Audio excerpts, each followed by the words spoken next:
video action. Okay. Oh wait, what does it say? Oh wait, Northern California, Nevada, AAPT physics physical American education. Association of Physics Teachers. Nice. Wait, what's the fact say? By physics teachers for physics teachers. I can't wait to go to an in-person physics conference. Yeah, there's some great guys here. Equation communicates ideas. This is an important thing that just like sentences, just like words, they communicate ideas. And the question is, what do these communicate? This is Planck, Mr. Bad Hair Day. And this says that the energy of light depends on its frequency. Mm-hmm. And the constant of proportionality is Planck's constant. Planck. Here is Compton. And you can see he's got the Compton scattering. And this is the momentum of a photon, which is a massless object. And it's the energy divided by the speed of light, the frequency times the Planck's constant divided by the speed of light. And this idea that momentum times the speed of light gives the energy. That's a relationship between momentum and energy, and that only works for very high velocities. High velocity, yes.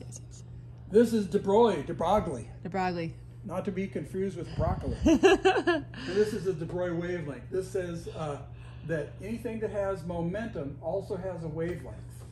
And for light, you have a wavelength in the range of nanometers. In baseballs, you have the wavelength in terms of things that are so small they're undetectable. Okay. Now let's quickly go through something you already know.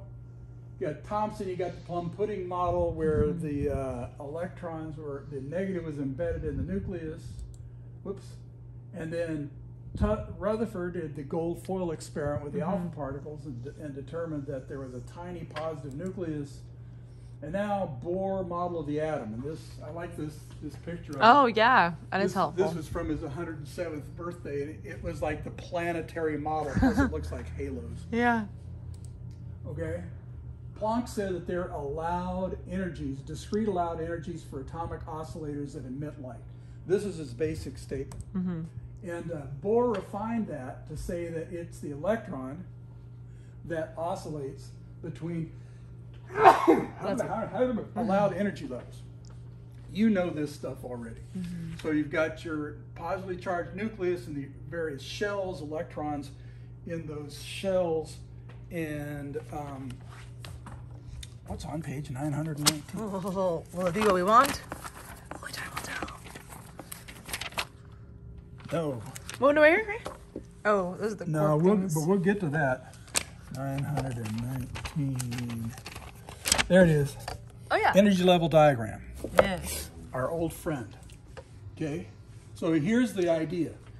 An electron absorbs energy from a photon. Well, it could be a photon.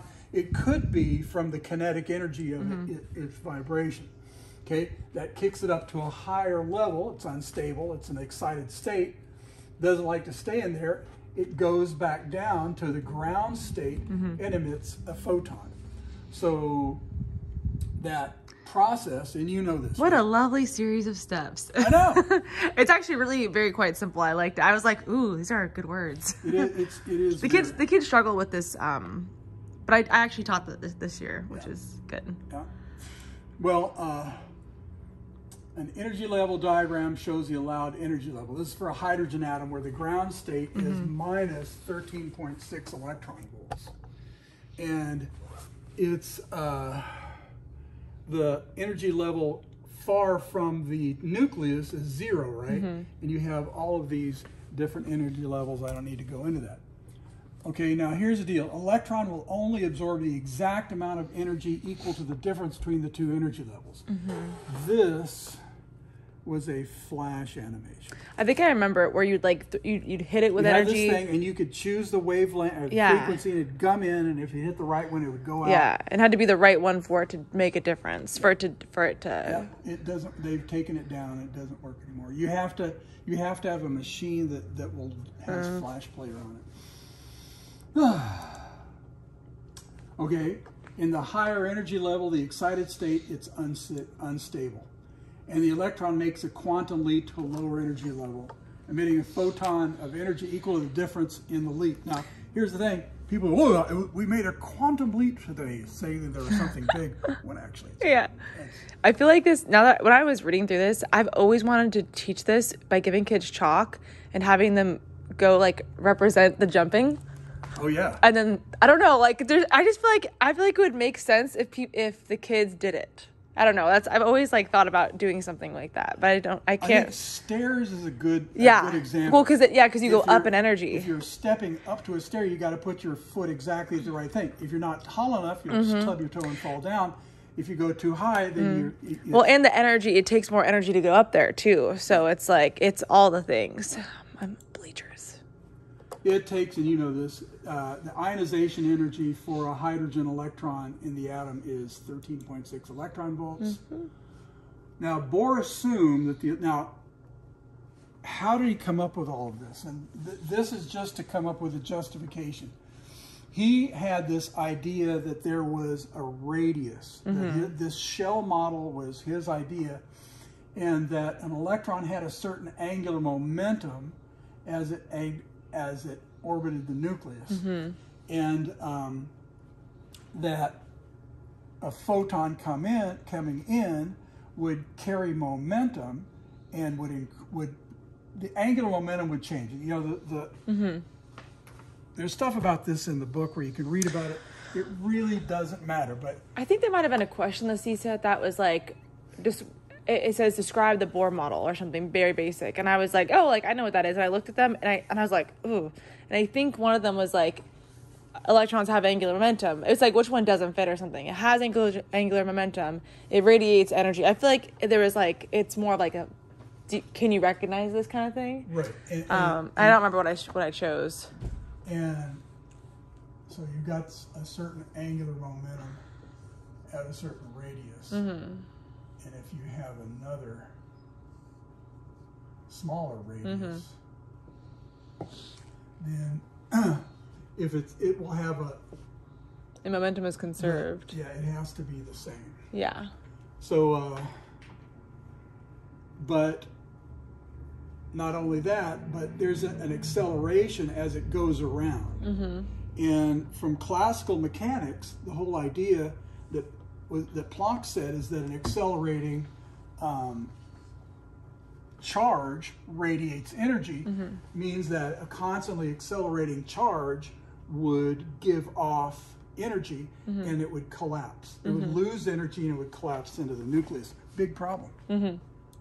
Okay. De Broglie solved this by saying that the electron was a standing wave. Yeah, and I've seen that before, and I think you got a picture to show that too on your next one. And I'm like, yeah, I think so.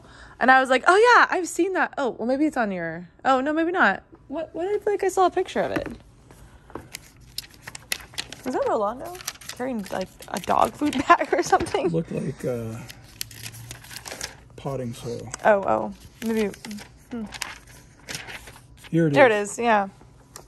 So he said that, well, it's not a particle. It's also a wave. It has wave characteristics, and so the idea of the allowed energy levels would be here's one wavelength, two wavelengths, three wavelengths, four wavelengths. So you have these integer multiples of this and the radius. Now the whole thing about this is it's wrong. Yeah, I know. It's like we spend so long learning it, and there's so many things that are built off of it, and then. Well, that's a model, and see, the thing is, but that resolves the thing. It's a standing wave. It's not orbiting. It's not an actual thing. And this was the first thing that people started saying, well, there's something wrong then. Okay, and the Bohr model only works with one electron systems. Yeah. With one quantum number. Quantum mechanics, on the other hand, is a more complete explanation. It works with all atoms. Where you've got your principal quantum number. That's the one I'm the most familiar with. You've got your orbital quantum number. And this is the lowercase l. And that's the SP. It comes from angular momentum. Oh, okay. Okay, the orbital, now you've got these different orbitals. Yeah. And then you've got this magnetic quantum number. And what this is about, that's not the right symbol. Oh, yes, it is. It's m sub l. It's the magnetic quantum number, and what this does is it shows how the electron responds to external magnetic fields. Okay. And then you've got the spin quantum number, which is the right-hand rule. Oh, okay.